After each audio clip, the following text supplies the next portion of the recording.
Marcus Thompson had always been the quiet type. At 24 years old, he walked through the glass doors of Meridian Financial Corporation with sweaty palms and a nervous stomach. It was his first day as a junior analyst, and everything about the towering downtown building screamed success and intimidation. The marble floors reflected his uncertain footsteps as he made his way to the elevator, clutching a worn leather briefcase that had belonged to his father. The elevator ride to the 15th floor felt like an eternity. Marcus stared at his reflection in the polished steel doors, adjusting his tie for the third time. He had graduated summa cum laude from a state university, but here he was surrounded by people who had attended Ivy League schools and wore suits that cost more than his monthly rent. His mother had worked double shifts at the diner to help pay for his education, and his father had taken on extra construction jobs, just so Marcus could have this opportunity. When the elevator doors opened, Marcus stepped into a world that seemed to operate at lightning speed. Phones rang constantly. Computer screens displayed endless streams of numbers, and people moved with purpose and urgency. The air hummed with the energy of millions of dollars being moved around with the click of a mouse. Sarah Chen, the office manager, greeted him with a professional smile and began his orientation. Sarah led Marcus through the maze of cubicles and offices, pointing out the break room, the copy center, and the various department heads. She explained the company's structure, from the junior analysts like himself all the way up to the senior partners who occupied the corner offices with floor-to-ceiling windows. Marcus tried to absorb everything, taking notes in a small notebook he had brought from home. The trading floor was where Marcus would spend most of his time. It was a vast open space filled with dozens of desks, each equipped with multiple monitors displaying real-time market data. The noise was overwhelming at first, voices calling out orders, keyboards clicking rapidly, and the constant hum of air conditioning trying to keep the room cool despite all the electronic equipment generating heat. Marcus was assigned a desk in the back corner, away from the senior traders who commanded the prime spots closer to the market data terminals. His immediate supervisor was David Rodriguez, a man in his early 30s who had been with the company for 8 years.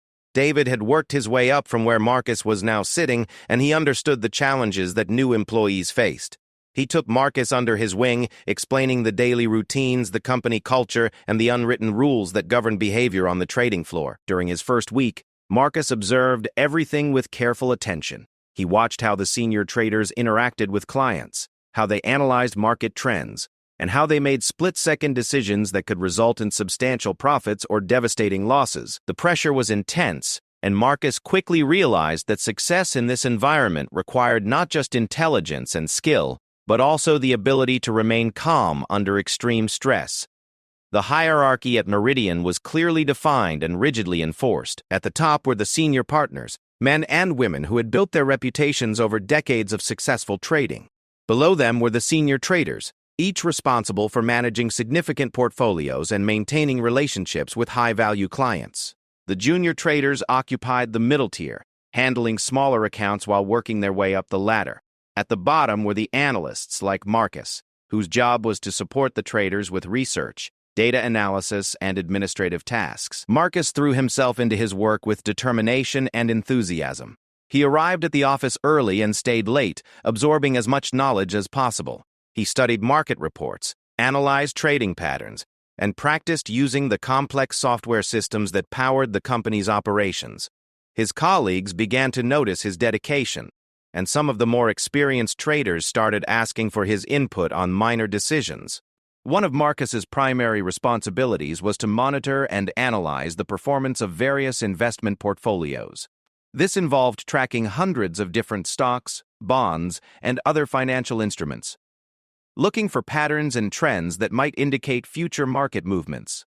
It was detailed, meticulous work that required absolute accuracy. A single mistake in data entry or analysis could result in significant financial losses for the company and its clients. As weeks passed, Marcus began to develop confidence in his abilities. He discovered that he had a natural talent for spotting patterns in market data that others might miss. His reports were thorough and insightful, and he began to receive recognition from his supervisors. However, he also started to notice something troubling in the way certain trades were being executed. The company's most successful trader was Jonathan Pierce, a man in his mid-40s who had earned the nickname the Golden Touch for his seemingly uncanny ability to predict market movements. Pierce commanded respect and fear in equal measure. He drove a Ferrari to work, wore custom-made suits, and lived in a penthouse apartment overlooking the city. His trading desk was positioned in the center of the floor, and other traders would often gather around to hear his market predictions. Marcus had been assigned to provide research support for some of Pierce's smaller accounts. It was considered an honor for a junior analyst to work directly with such a successful trader, and Marcus initially felt grateful for the opportunity. However, as he began to examine Pierce's trading patterns more closely, he noticed irregularities that made him uncomfortable. The first thing that caught Marcus's attention was the timing of certain trades. Pierce seemed to have advanced knowledge of market-moving events before they became public. He would buy large quantities of stock in companies just days before they announced positive earnings reports or major acquisitions. Similarly, he would sell positions in companies shortly before negative news broke that sent their stock prices plummeting. Initially, Marcus assumed that Pierce simply had superior analytical skills and access to better information sources. After all, successful traders often developed networks of contacts throughout various industries who could provide insights into upcoming developments. However, as Marcus continued his analysis, the pattern became too consistent to be explained by skill or legitimate research alone. Marcus began to document the suspicious trades, creating a detailed spreadsheet that tracked the timing, size, and profitability of Pierce's positions. He cross-referenced this data with public announcements and news reports, looking for correlations that might explain Pierce's remarkable success rate. What he found made his stomach turn. In nearly every case, Pierce's trades appeared to be based on material, non-public information. He was buying and selling stocks based on insider knowledge of corporate developments that had not yet been announced to the general public. This type of trading was not only unethical, but also highly illegal, carrying severe penalties, including substantial fines and potential imprisonment. Marcus faced a dilemma that would test his character and potentially determine the course of his entire career. He could ignore what he had discovered and continue to benefit from working with one of the company's most successful traders. Pierce's success reflected well on everyone associated with him, and Marcus knew that maintaining a good relationship with Pierce could lead to rapid advancement within the company. Alternatively, Marcus could report his findings to the appropriate authorities, knowing that doing so would likely end his career at Meridian and possibly make him unemployable elsewhere in the financial industry. Whistleblowers in the corporate world often faced retaliation, ostracism, and professional exile. Even if his allegations proved correct, Marcus knew that he would be viewed as a traitor by many of his colleagues. The weight of this decision pressed heavily on Marcus as he continued his daily work. He found it difficult to concentrate on routine tasks, knowing what he knew about Pierce's activities. Every day that he remained silent felt like complicity in the illegal scheme.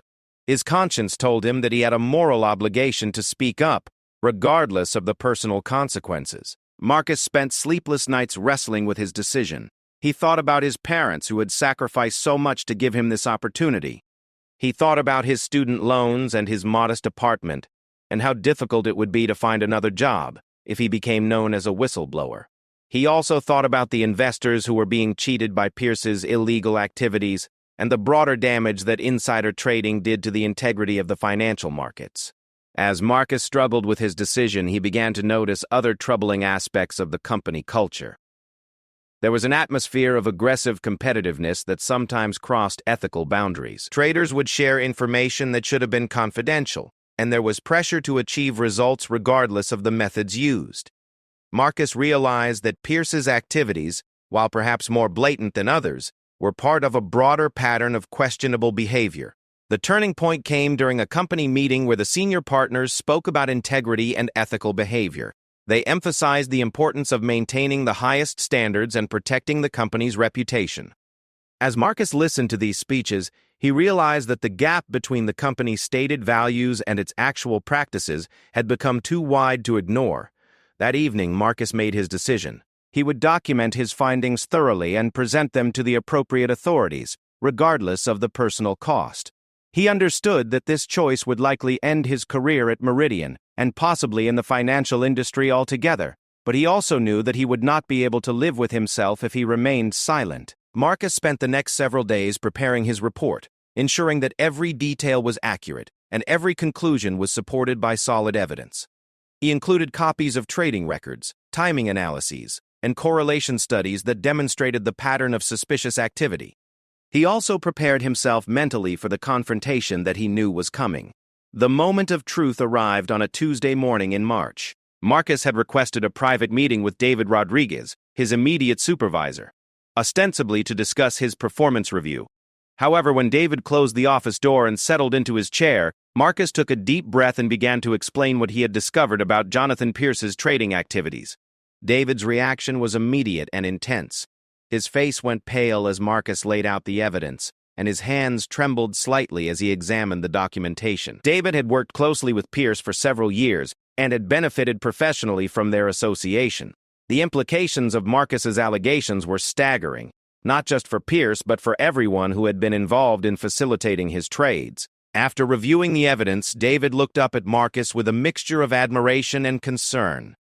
He told Marcus that he had done the right thing by bringing this information forward, but he also warned him about the potential consequences. The company would be forced to conduct a thorough investigation, and Marcus would likely face intense scrutiny and possible retaliation from Pierce and his allies within the organization.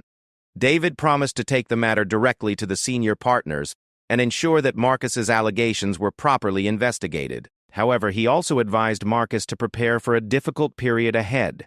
Whistleblowing cases were notoriously complex and contentious, and Marcus should expect his motives and credibility to be questioned at every turn. As Marcus left David's office, he felt a mixture of relief and apprehension.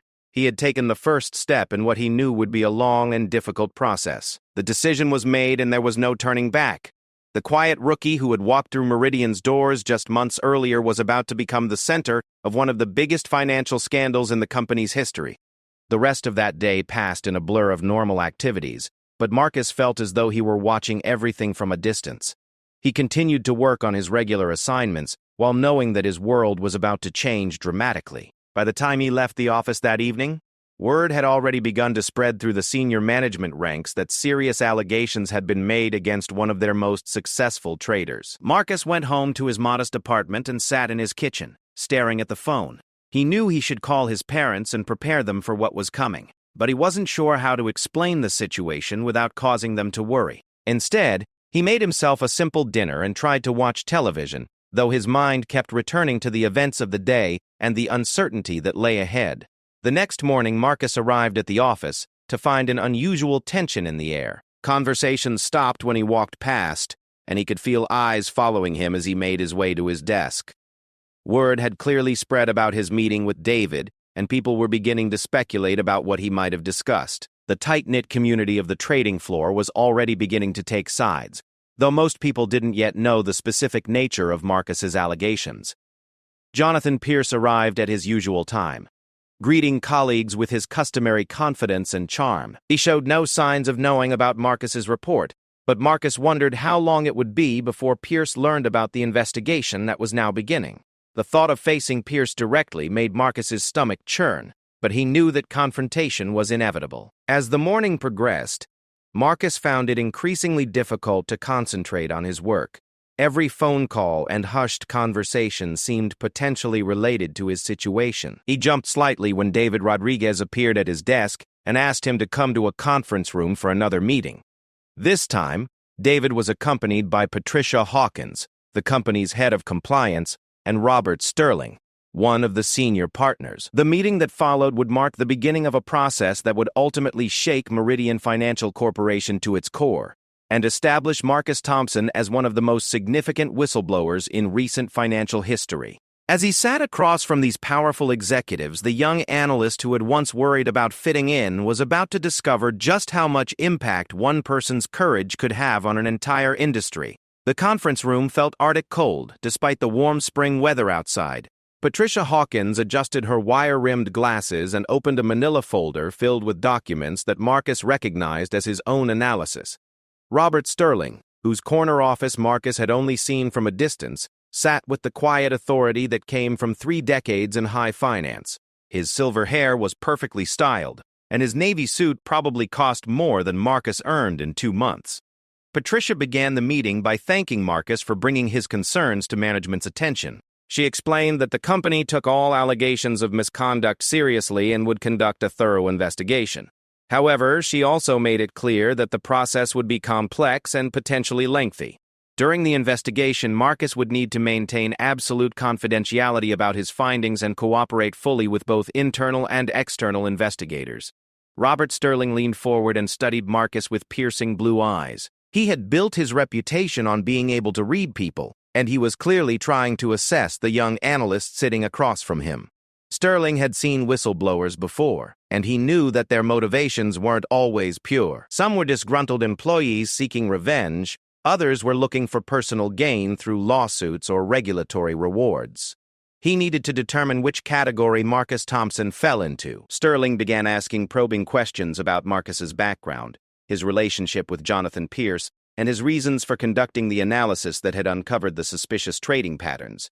Marcus answered honestly, explaining that he had noticed the irregularities while performing his routine duties and had felt compelled to investigate further. He emphasized that he had no personal grievances against Pierce and had actually been grateful for the opportunity to work on his accounts. As the questioning continued, Marcus could feel the weight of scrutiny from these powerful executives. They were testing his credibility, his motives, and his resolve.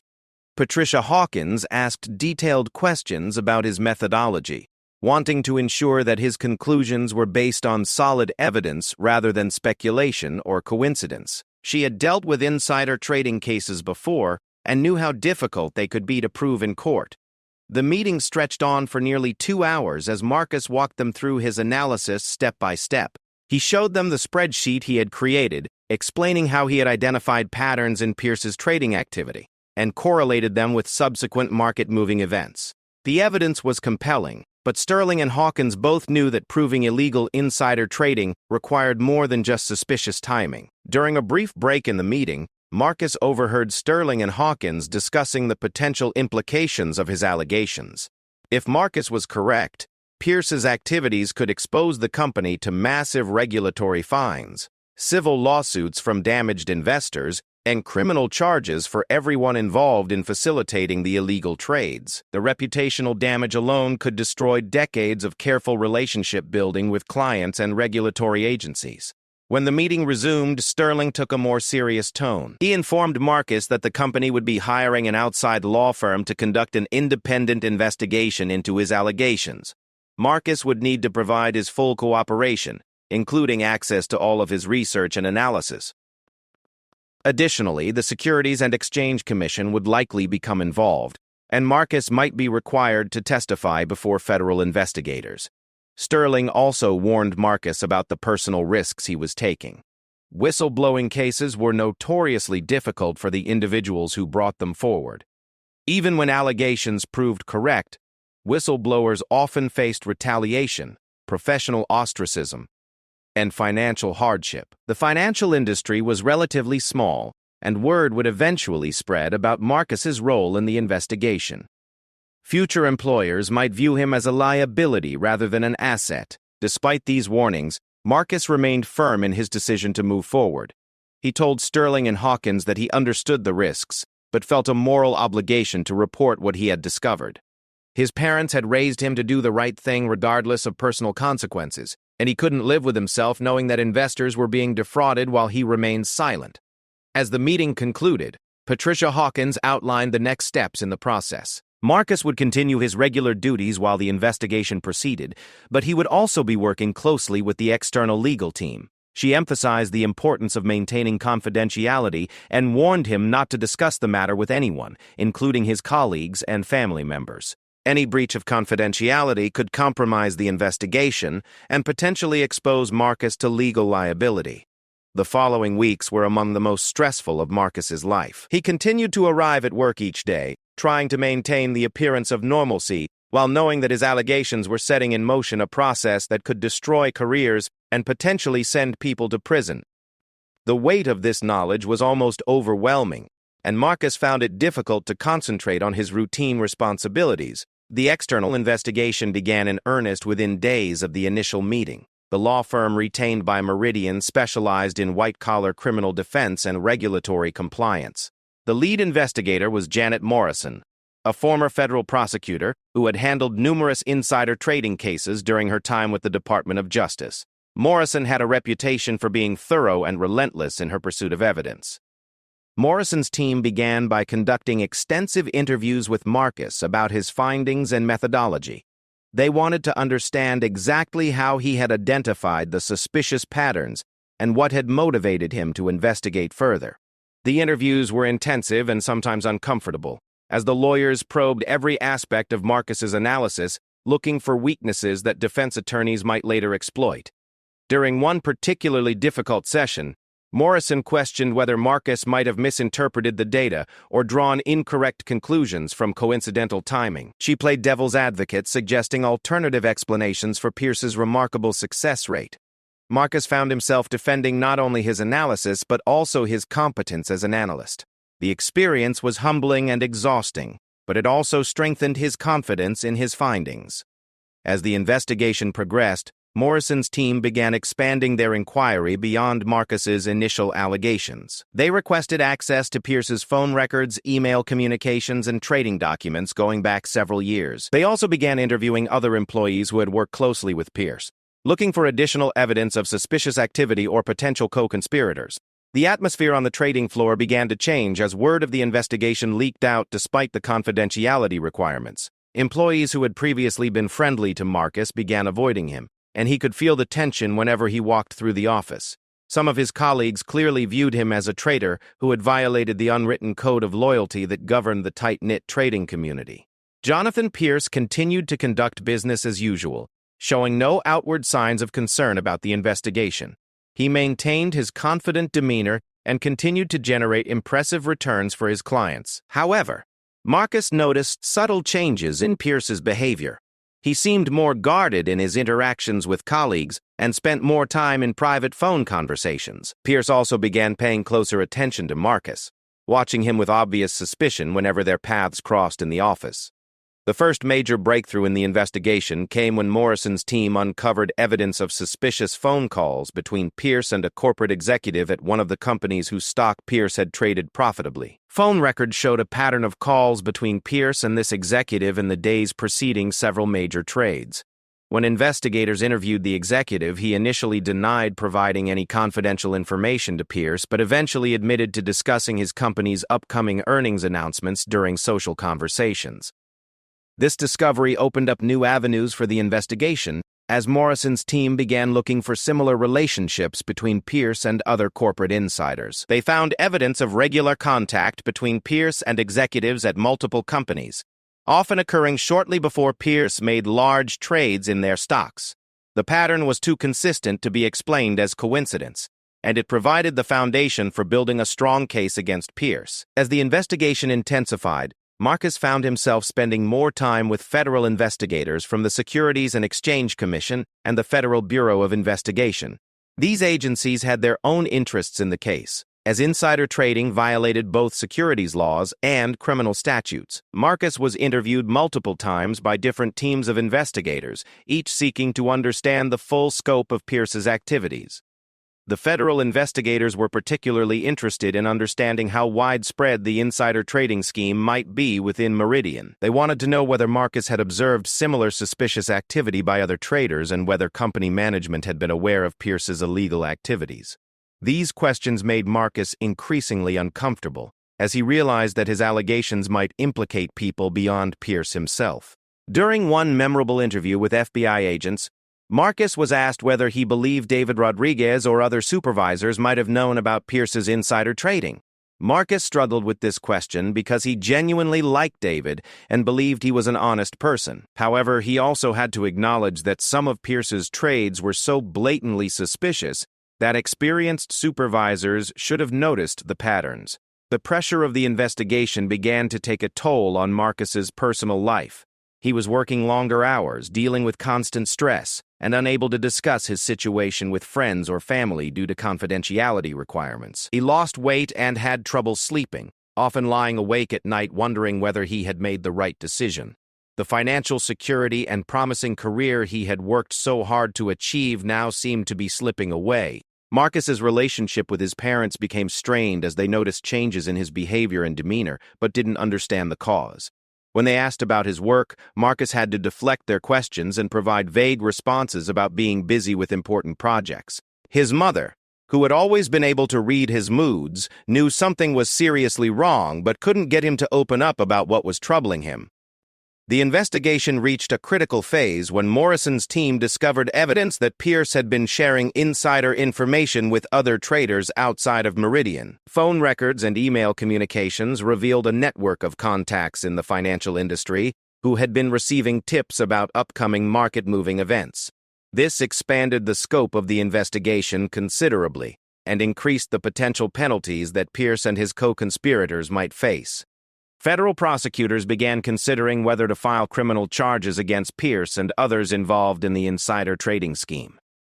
The evidence was substantial, but prosecutors wanted to ensure they had built an airtight case before proceeding.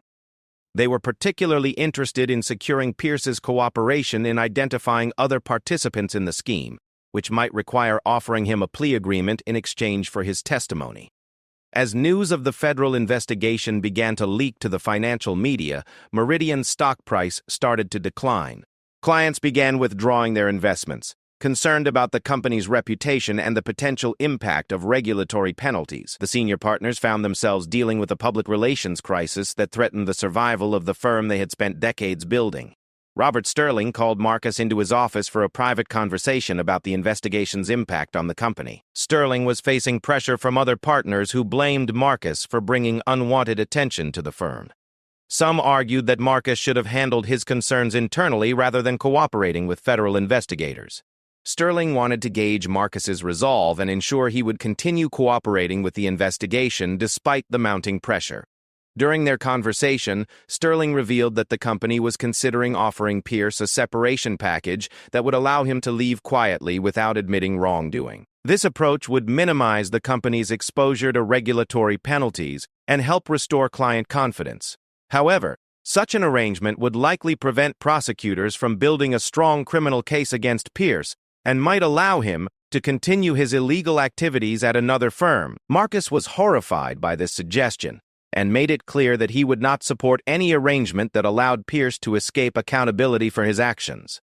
He reminded Sterling that investors had been defrauded by Pierce's activities and deserved justice. Marcus also pointed out that allowing Pierce to leave quietly would send a message that the company tolerated illegal behavior as long as it was profitable. Sterling appreciated Marcus's principled stance, but also explained the practical realities facing the company. The investigation was already costing millions of dollars in legal fees and lost business. If the case went to trial, the costs and reputational damage would be even greater. Sterling was trying to find a solution that would satisfy prosecutors while minimizing harm to the innocent employees and clients who depended on the company's continued operation. The conversation with Sterling forced Marcus to confront the broader implications of his decision to become a whistleblower. His actions were affecting not just Pierce, but hundreds of innocent employees whose livelihoods depended on the company's success. Marcus struggled with feelings of guilt about the collateral damage his allegations were causing, even though he knew he had done the right thing by reporting the illegal activity. As the investigation entered its 6th month, Marcus began to worry about his own future.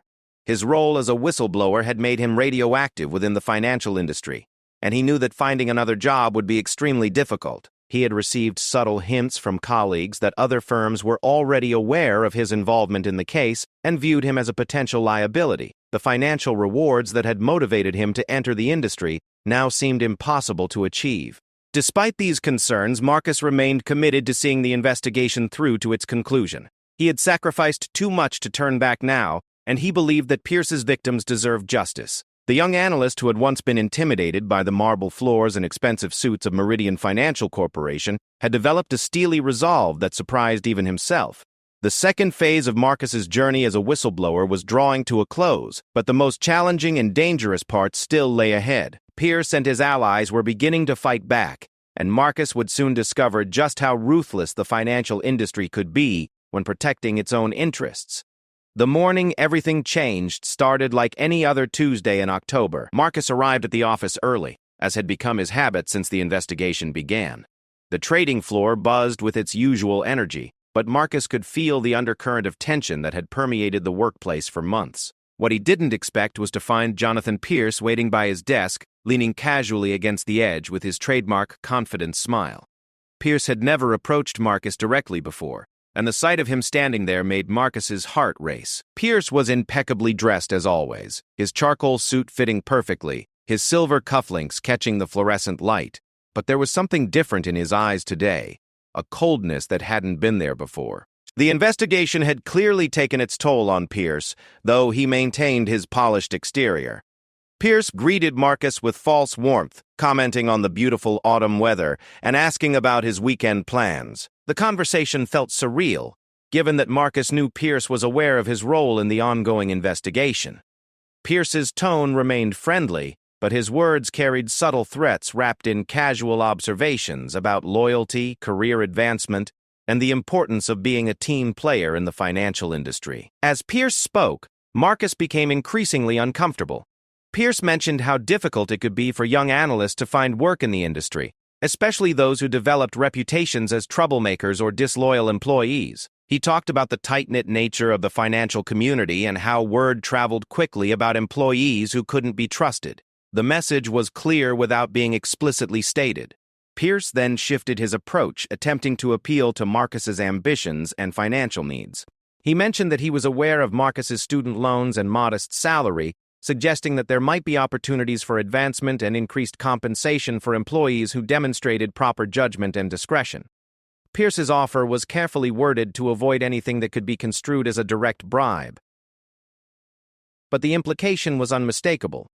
Marcus felt his hands trembling as Pierce continued his veiled threats and inducements. The young analyst had expected retaliation eventually, but facing Pierce directly was more intimidating than he had imagined. Pierce possessed a charisma and presence that had made him successful in sales and trading, and he was using those same skills to try to manipulate Marcus into abandoning his cooperation with investigators. The conversation reached its climax when Pierce leaned closer and spoke in a low voice that only Marcus could hear. Pierce told Marcus that he had friends throughout the industry who could make his life very difficult if he continued down his current path. He suggested that Marcus reconsider his position and think carefully about whether his current course of action was really in his best interests. Pierce's smile never wavered, but his words carried an unmistakable menace. Marcus summoned all his courage and looked Pierce directly in the eye. In a voice that was quieter than he intended but steadier than he had expected, Marcus told Pierce that he had no intention of changing his cooperation with investigators. He explained that he had documented evidence of illegal activity and felt a moral obligation to ensure that justice was served. Marcus's response surprised both himself and Pierce with its firmness. Pierce's expression darkened for just a moment before his professional mask slipped back into place. He straightened up and adjusted his tie, telling Marcus that he hoped the young analyst wouldn't regret his decision. Pierce's final words were delivered with a smile that didn't reach his eyes. "Stay out of my scope, rookie. You have no idea what you're dealing with." Pierce then walked away, leaving Marcus shaken, but more determined than ever. The confrontation with Pierce marked a turning point in the investigation and in Marcus's personal transformation. Word of the encounter spread quickly through the office, though details became distorted as the story passed from person to person. Some colleagues began to view Marcus with a mixture of admiration and fear, while others saw him as a naive idealist who was in over his head. The trading floor became increasingly polarized between those who supported Pierce and those who believed Marcus had done the right thing. David Rodriguez approached Marcus later that morning to check on his well-being after the confrontation with Pierce. David was genuinely concerned about Marcus's safety and urged him to document the threats Pierce had made. Rodriguez had been watching the investigation unfold with growing alarm and was beginning to realize that Pierce's illegal activities were more extensive than anyone had initially understood. The evidence was mounting and Pierce was becoming increasingly desperate. Rodriguez arranged for Marcus to meet with Janet Morrison, the lead investigator, to report Pierce's threats. Morrison was not surprised by Pierce's behavior, as she had seen similar intimidation tactics in other white-collar criminal cases. She assured Marcus that threats against witnesses were taken seriously and could result in additional criminal charges against Pierce. Morrison also arranged for Marcus to receive security briefings about protecting himself from potential retaliation. The federal investigation was entering its final phase, with prosecutors preparing to present their case to a grand jury. The evidence against Pierce was overwhelming, including recorded phone conversations, email communications, trading records, and testimony from multiple witnesses.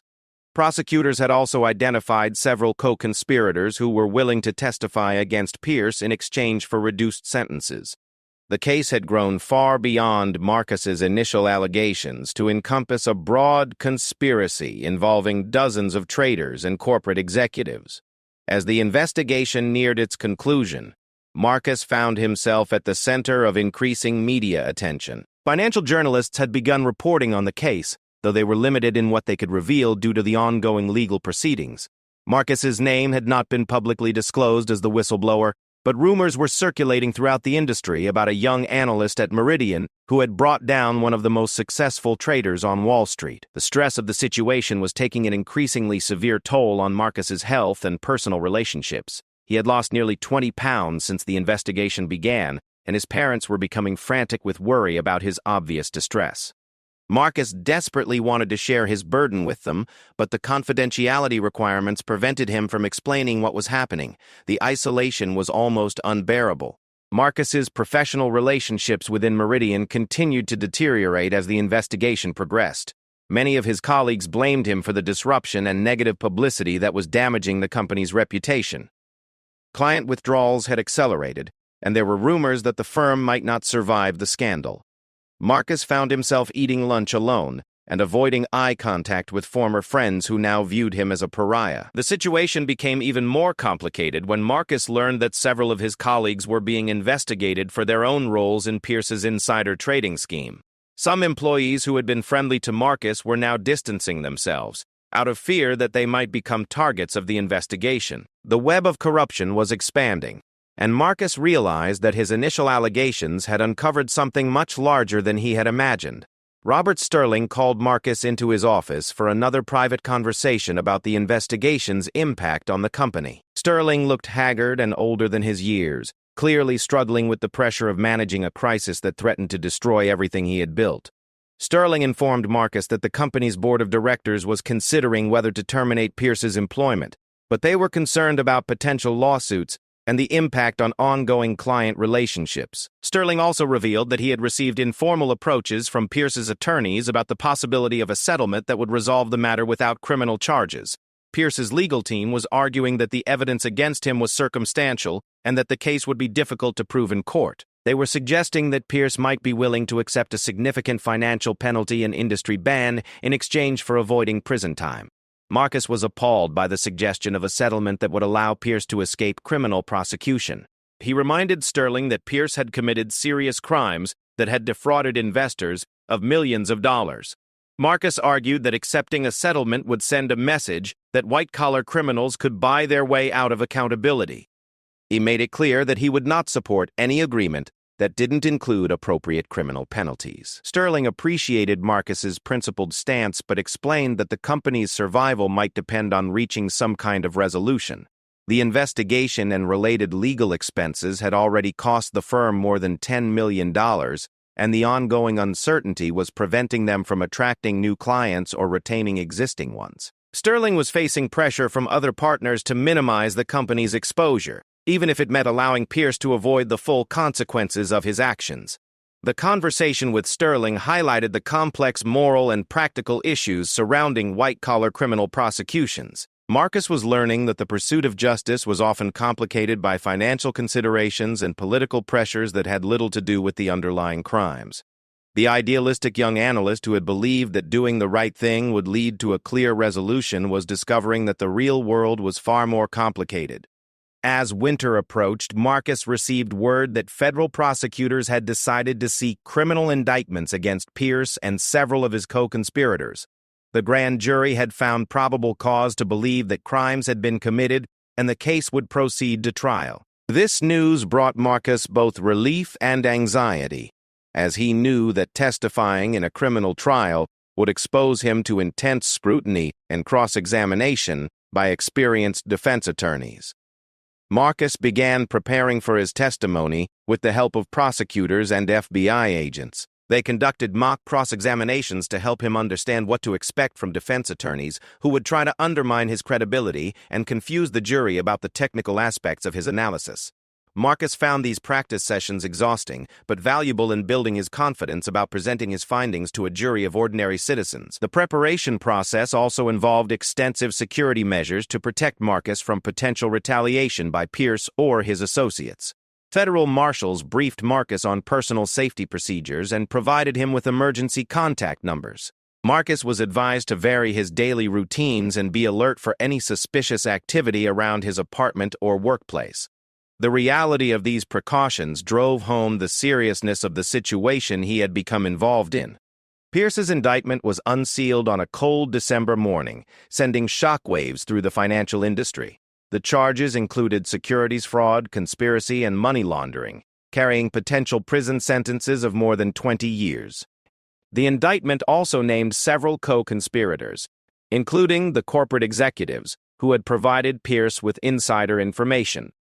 The scope of the conspiracy was larger than most observers had expected. Media coverage of the indictment was extensive, with financial news channels providing detailed analysis of the charges and their implications for the industry. Marcus watched the coverage from his apartment, feeling a mixture of vindication and apprehension about what lay ahead. The case that had begun with his careful analysis of trading patterns had become one of the most significant insider trading prosecutions in recent years. The announcement of the indictment triggered a new wave of scrutiny within Meridian Financial Corporation. Federal investigators began interviewing additional employees about their knowledge of Pierce's activities and the company's compliance procedures. Several employees who had previously been cooperative became hostile toward Marcus, blaming him for bringing unwanted attention to the firm and potentially ending their careers. Pierce's arrest made national news, with footage of him being led away in handcuffs broadcast on television networks across the country. The images of the once powerful trader in custody provided a stark contrast to his previous image as a financial genius. Marcus watched the coverage with complex emotions, feeling satisfied that justice was being served, but also saddened by the human cost of Pierce's choices.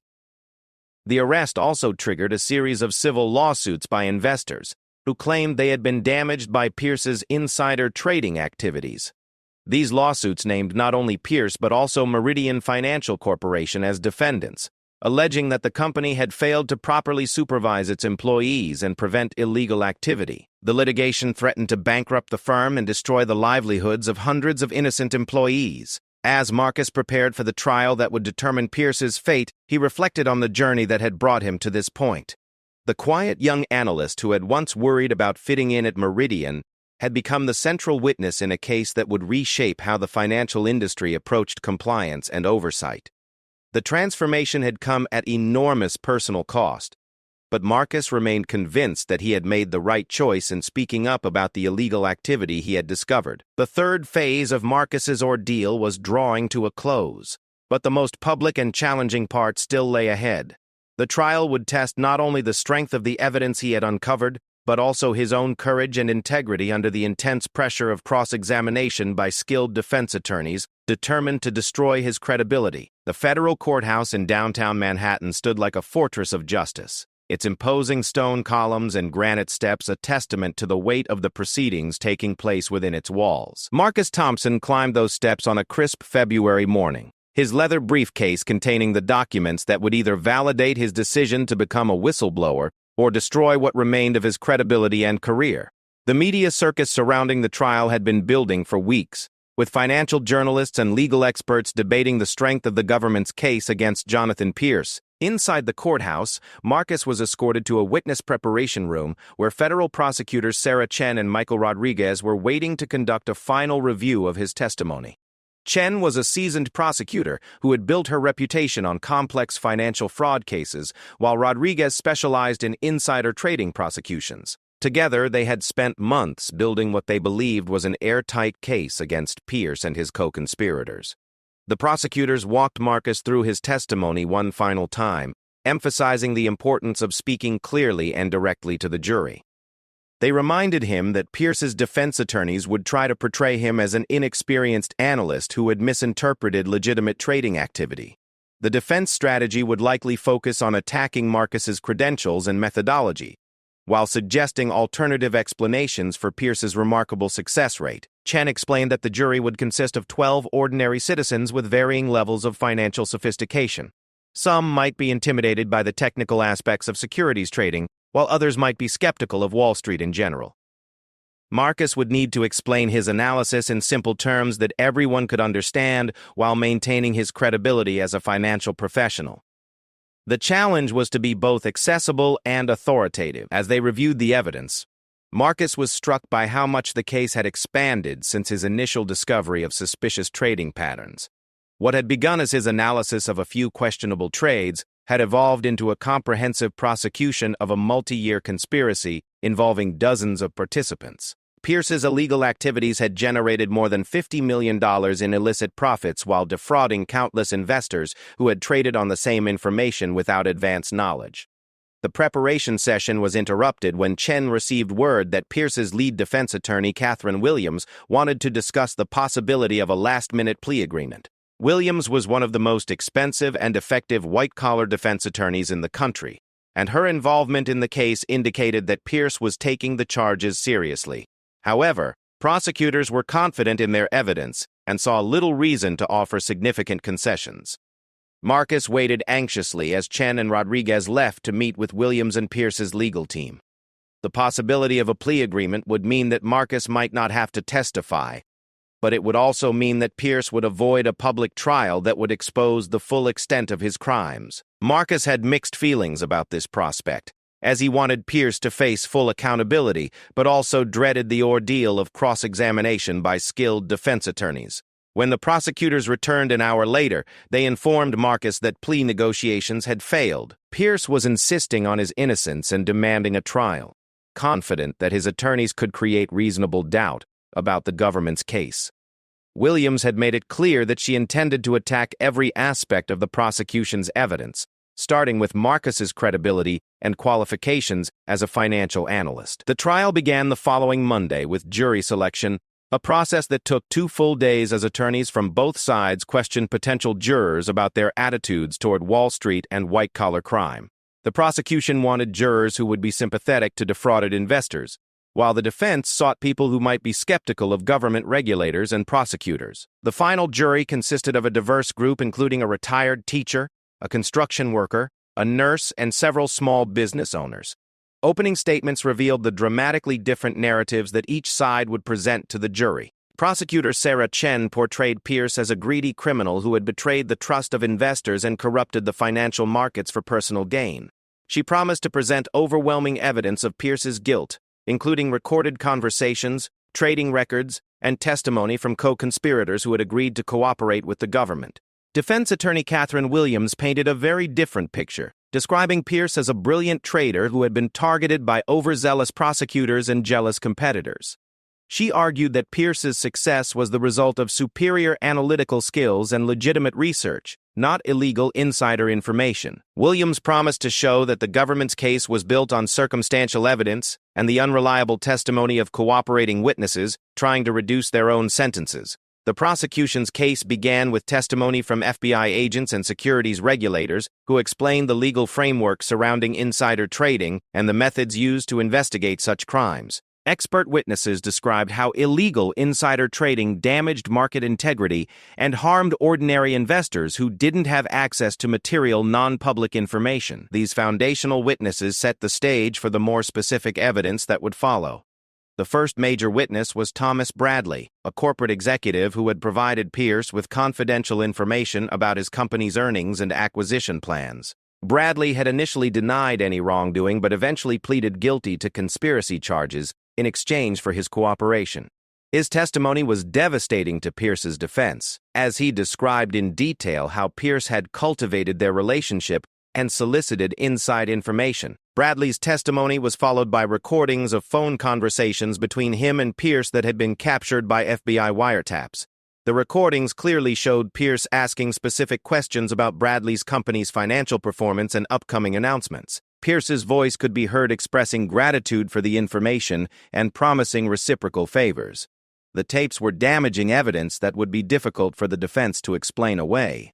Additional cooperating witnesses testified about similar relationships with Pierce, painting a picture of a systematic scheme to obtain and profit from insider information. Each witness described how Pierce had approached them, cultivated their trust, and eventually solicited confidential information in exchange for various benefits. The testimony revealed Pierce to be a sophisticated criminal who had carefully constructed a network of sources throughout corporate America. As the prosecution built its case, Marcus waited nervously for his turn to testify. He had been sequestered from the courtroom during other witnesses' testimony to prevent any suggestion that his own testimony had been influenced by what he heard. Marcus spent his days in a hotel room, reviewing his notes and trying to manage his anxiety about the upcoming cross-examination. FBI agents provided regular updates on the trial's progress and reminded him of security protocols. The moment finally arrived on the trial's 8th day when prosecutor Sarah Chen called Marcus Thompson to the witness stand. Marcus walked into the courtroom with as much confidence as he could muster, acutely aware that dozens of reporters, spectators, and jurors were watching his every move. He had testified in depositions before, but this was his first time as a witness in a criminal trial with such high stakes and media attention. Chen began her direct examination by establishing Marcus's background and qualifications as a financial analyst. She asked him to describe his education, work experience, and specific training in analyzing trading patterns and market data. Marcus spoke clearly and professionally, explaining how he had been hired by Meridian Financial Corporation and assigned to support various traders, including Jonathan Pierce. Marcus then described how he had first noticed suspicious patterns in Pierce's trading activity while performing routine portfolio analysis. He explained his methodology for identifying unusual trading patterns and correlating them with subsequent market-moving events. Chen had Marcus walk through several specific examples, using charts and graphs to illustrate the suspicious timing of Pierce's trades relative to corporate announcements. The testimony was technical, but Marcus managed to explain complex financial concepts in language that the jury could understand. He described how Pierce's trading patterns were statistically impossible to achieve through legitimate research and analysis alone. The consistency and timing of Pierce's profitable trades suggested access to material non-public information rather than superior analytical skills. Chen's direct examination lasted nearly 6 hours, interrupted by several breaks to allow the jury to absorb the technical information. Marcus felt increasingly confident as he presented his analysis, knowing that his findings were based on solid evidence and sound methodology. The prosecutors had prepared him well for the questions, and he was able to explain his conclusions clearly and persuasively. The real test came when Catherine Williams began her cross-examination the following morning. Williams was a formidable adversary who had built her career on destroying the credibility of government witnesses. She began by questioning Marcus's qualifications and experience, suggesting that he was too inexperienced to draw definitive conclusions about complex trading strategies. Williams attacked Marcus's methodology, arguing that correlation did not necessarily imply causation, and that there might be legitimate explanations for Pierce's trading patterns. She suggested that Pierce might have had access to superior research or analytical tools that allowed him to identify trading opportunities before they became obvious to other market participants. Williams implied that Marcus's analysis was flawed and his conclusions were premature. The cross-examination became increasingly aggressive as Williams questioned Marcus's motives for conducting the analysis that had led to Pierce's prosecution. She suggested that Marcus might have been seeking attention or advancement within the company by targeting a successful colleague. Williams implied that Marcus was jealous of Pierce's success and had misinterpreted legitimate trading activity as evidence of criminal behavior. Marcus struggled to maintain his composure as Williams attacked his character and competence. The defense attorney was skilled at making him appear defensive and uncertain, even when he was confident in his analysis. Williams repeatedly interrupted his responses and asked rapid-fire questions designed to confuse and fluster him. The ordeal was more difficult than Marcus had anticipated, even with extensive preparation. Williams also questioned Marcus about his cooperation with federal investigators and prosecutors, suggesting that he might have been coached or influenced in his testimony. She implied that Marcus had a financial incentive to cooperate with the government because of potential whistleblower rewards and protection from retaliation. Williams portrayed Marcus as an opportunist who was benefiting from his role in the prosecution. The cross-examination lasted 2 full days, with Williams attacking every aspect of Marcus's analysis and testimony. She questioned his statistical methods, his interpretation of trading data, and his understanding of legitimate trading strategies. Williams suggested alternative explanations for each suspicious trade that Marcus had identified, arguing that the evidence was consistent with legal activity rather than insider trading.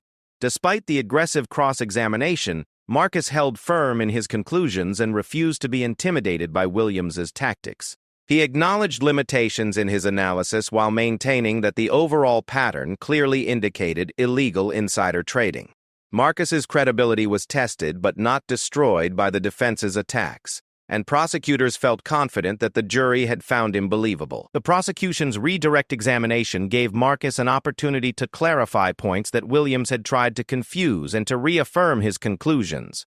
Chen asked focused questions that allowed Marcus to explain why the alternative theories suggested by the defense were not consistent with the evidence. Marcus was able to demonstrate that his analysis was sound and that his conclusions were based on objective data rather than personal bias. After Marcus completed his testimony, he felt emotionally and physically drained but relieved to have survived the ordeal. The cross-examination had been brutal, but he believed he had effectively communicated his findings to the jury.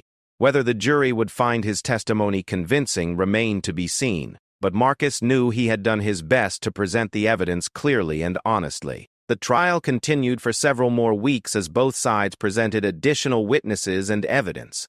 The prosecution called experts who testified about the statistical impossibility of Pierce's trading record without inside information, while the defense presented witnesses who testified about Pierce's analytical skills and legitimate research capabilities.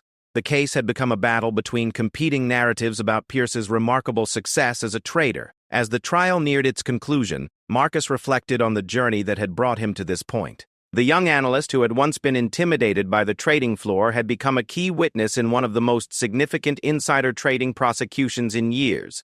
The experience had transformed him from a naive rookie into someone who understood the complexities and moral ambiguities of the financial industry. The 4th phase of Marcus's ordeal was drawing to a close, but the ultimate test still lay ahead. The jury would soon deliberate on Pierce's guilt or innocence, and their verdict would determine whether Marcus's sacrifice had been worthwhile or whether his career and reputation had been destroyed for nothing. The jury deliberation lasted 4 agonizing days, during which Marcus found himself unable to concentrate on anything else. He paced the floors of his modest apartment, checking news websites obsessively for updates on the trial's progress. The weight of uncertainty pressed down on him like a physical burden. Everything he had sacrificed over the past 18 months would be validated or rendered meaningless by 12 ordinary citizens who were now debating the evidence in a windowless room at the federal courthouse. Marcus's parents had finally learned about his role in the case when his name appeared in newspaper coverage of the trial. His mother called him repeatedly, her voice filled with a mixture of pride and terror about what her son had endured. His father, a man of few words, simply said he was proud of Marcus for doing the right thing regardless of the personal cost. Their support meant everything to Marcus during those dark days of waiting. On Thursday afternoon, the call finally came. The jury had reached a verdict, and all parties were being summoned back to the courthouse. Marcus's hands shook as he put on his best suit and made the familiar journey to downtown Manhattan. The media presence outside the courthouse had intensified, with news crews from major networks preparing to broadcast the verdict live to audiences across the country. Inside the courtroom, the atmosphere was electric with tension. Marcus took his seat in the gallery behind the prosecution table, surrounded by FBI agents and federal prosecutors who had worked tirelessly to build the case. Across the aisle, Jonathan Pierce sat beside his expensive legal team, his face betraying none of the anxiety he must have been feeling. Pierce looked directly at Marcus for a moment, his expression unreadable. Judge Patricia Hamilton called the court to order and asked the jury foreman to announce the verdict. The foreman, a middle-aged accountant who had been elected by his fellow jurors, stood with obvious nervousness and cleared his throat. The courtroom fell completely silent as everyone waited for the words that would determine Pierce's fate and validate or destroy Marcus's decision to speak up. On the first count of securities fraud, the jury found Jonathan Pierce guilty. The words hit Marcus like a physical blow, leaving him momentarily stunned. The foreman continued reading the verdicts on additional counts. Guilty of conspiracy, guilty of money laundering, guilty on all 15 counts in the indictment. The prosecution had achieved a complete victory, and Pierce faced the possibility of decades in federal prison. Pierce showed no visible reaction to the verdicts, maintaining the composed demeanor he had displayed throughout the trial. His attorneys immediately announced their intention to appeal, arguing that the evidence had been insufficient to support conviction beyond a reasonable doubt. Pierce was remanded into custody pending sentencing, ending his freedom and bringing down the curtain on one of the most successful and corrupt careers in modern finance. The courtroom erupted in controlled chaos as reporters rushed to file their stories and attorneys gave interviews to waiting television crews. Marcus found himself surrounded by FBI agents and prosecutors who congratulated him on his courage and perseverance. Sarah Chen pulled him aside and told him that his testimony had been crucial to securing the conviction, and that justice would not have been served without his willingness to come forward. Outside the courthouse, Marcus was confronted by a wall of reporters and cameras seeking his reaction to the verdict. He had prepared a brief statement with the help of prosecutors, emphasizing his belief that no one was above the law and that the financial markets depended on integrity and honesty. Marcus spoke quietly but firmly, his voice gaining strength as he expressed his hope that the verdict would deter others from similar criminal behavior. The media coverage of the verdict was extensive, with financial news channels providing detailed analysis of the case's implications for the investment industry. Legal experts praised the thoroughness of the federal investigation and the strength of the evidence presented by prosecutors. Marcus's role as the whistleblower who had initiated the investigation was highlighted in numerous articles and television segments. The conviction sent shockwaves through Wall Street, where Pierce had been regarded as one of the most successful traders of his generation. The revelation that his success had been built on illegal insider trading called into question the legitimacy of other extraordinarily successful traders. Regulatory agencies announced enhanced surveillance programs designed to detect similar schemes before they could cause widespread damage to market integrity. Pierce's sentencing hearing took place 3 months later, providing Marcus with another opportunity to see justice served. The judge sentenced Pierce to 18 years in federal prison and ordered him to pay more than $60 million in restitution to defrauded investors. The sentence was among the harshest ever imposed for insider trading, reflecting both the scope of Pierce's crimes and the judge's determination to send a strong message to the financial community. During the sentencing hearing, several victims of Pierce's crimes were allowed to address the court. These were individual investors who had lost their retirement savings and institutional investors who had been disadvantaged by Pierce's illegal advantage. Their testimony provided a human face to the crimes that had been proven in court and reinforced the importance of Marcus's decision to report the illegal activity. Pierce himself spoke briefly at his sentencing, offering what appeared to be a carefully crafted apology for his actions. He claimed to accept responsibility for his crimes while maintaining that he had never intended to harm innocent investors. Pierce's statement rang hollow to many observers who had watched him fight the charges vigorously throughout the trial while showing no remorse for his victims. The criminal case's conclusion triggered a cascade of civil lawsuits against Pierce and Meridian Financial Corporation. Investors who had been damaged by Pierce's insider trading sought compensation through the courts, while regulatory agencies imposed substantial fines on Meridian for failing to detect and prevent the illegal activity. The company ultimately paid more than $100 million in penalties and settlements, forcing it into bankruptcy and costing hundreds of innocent employees their jobs. Marcus's role as a whistleblower made him eligible for a substantial reward from the Securities and Exchange Commission, which had established programs to incentivize the reporting of securities violations. The reward, calculated as a percentage of the penalties collected from Meridian, amounted to more than $8 million. The money provided financial security for Marcus, but could not compensate for the personal and professional costs he had endured. The windfall from the whistleblower reward allowed Marcus to pay off his student loans and purchase a modest home, but it could not repair the damage to his career in the financial industry. His reputation as someone who had exposed his employer and colleagues made him unemployable at most major financial firms. Several potential employers had told him directly that they could not take the risk of hiring someone who might report their activities to regulators. Marcus eventually found work as a compliance consultant, helping financial firms develop systems to detect and prevent the kinds of violations he had uncovered at Meridian. His experience as a whistleblower gave him unique credibility with both companies seeking to improve their compliance programs and regulators evaluating those efforts. The work was meaningful and provided a good living, though it was far from the career in trading that Marcus had originally envisioned. The transformation from rookie analyst to celebrated whistleblower had taken a profound toll on Marcus's personal life. The stress and isolation of the investigation and trial had ended his relationship with his girlfriend, who had been unable to cope with the uncertainty and media attention. Marcus found it difficult to trust new people, always wondering whether they were interested in him personally or simply curious about his role in one of the biggest financial scandals in recent memory. 3 years after Pierce's conviction, Marcus received an unexpected phone call from a documentary filmmaker who wanted to tell the story of his decision to become a whistleblower. The filmmaker argued that Marcus's courage had protected countless investors and improved the integrity of the financial markets. Marcus agreed to participate in the project, hoping that his story might encourage other people to speak up when they witnessed wrongdoing. The documentary, titled The Rookie Who Spoke Up, premiered at the Sundance Film Festival and later aired on national television. The film provided a detailed account of Marcus's journey from nervous new employee to key government witness, highlighting both the personal costs and broader social benefits of whistleblowing. The documentary won several awards and sparked national conversations about corporate accountability and the protection of whistleblowers. Marcus's story became a case study in business ethics courses at universities across the country. Students analyzed his decision-making process and debated whether they would have made the same choice in similar circumstances. Many students expressed admiration for Marcus's courage, but acknowledged that they might not have been willing to sacrifice their careers for abstract principles of justice and integrity.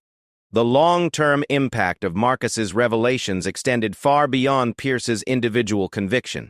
Regulatory agencies implemented new surveillance technologies to detect insider trading more quickly and effectively. Financial firms invested heavily in compliance systems and employee training programs designed to prevent similar violations. The culture of Wall Street began to shift, slowly and imperfectly, toward greater accountability and transparency.